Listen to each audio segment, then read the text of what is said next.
Coucou, c'est Hélène. Alors, on se retrouve aujourd'hui pour une petite réalisation de croissant. On va essayer de faire ça avec mon chéri. Alors, il nous faut une pâte feuilletée, il nous faut du chocolat, parce qu'on a envie de mettre des pépites dedans. Et puis là, on a pris des jaunes d'œufs pour badigeonner la pâte avant de le mettre au four. Et puis, voilà, les outils dont on aura besoin. Allez, on se retrouve tout de suite. Alors, on se retrouve avec la pâte étalée et on va couper en morceaux pour faire les formes du croissant. Alors, on teste, hein. Rien tout de suite. C'est un essai.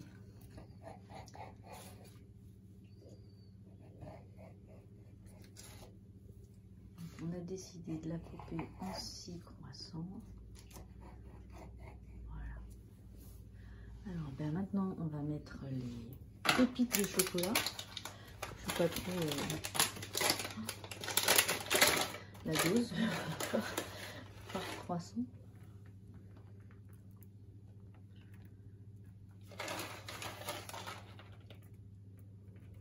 On va regarder ces pépites.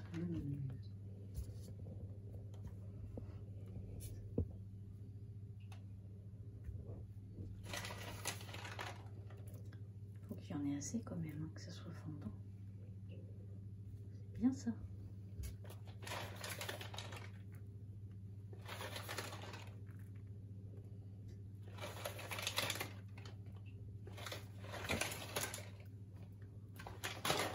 On va les rouler, tenter de les rouler.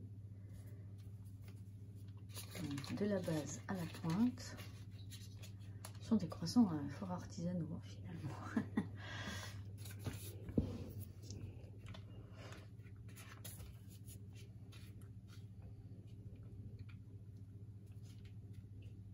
Tu chopes tes pépites d'à côté. Voilà, là on les pose sur la plaque. Voilà. Il y a le chat dehors. Alors on y va, on roule. Je vais t'aider à tenir là.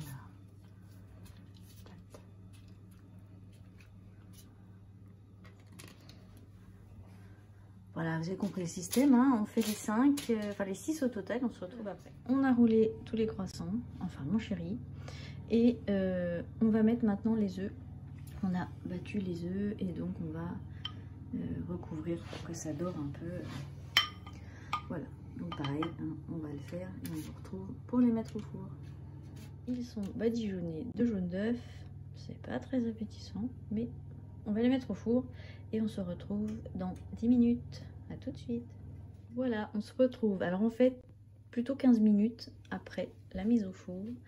Et on a ça comme résultat. C'est pas tellement un croissant. Si peut-être un peu celui-là, il est là. Celui-là, il est pas trop mal. Mais les autres, c'est un peu boudin. Voilà, bon, on va les couper pour voir ce qu'il y a dedans. Voilà, un coupé en deux. Bon, ça a l'air sympa, mais bon, on verra. C'est cuit et ça a l'air appétissant. À plus tard.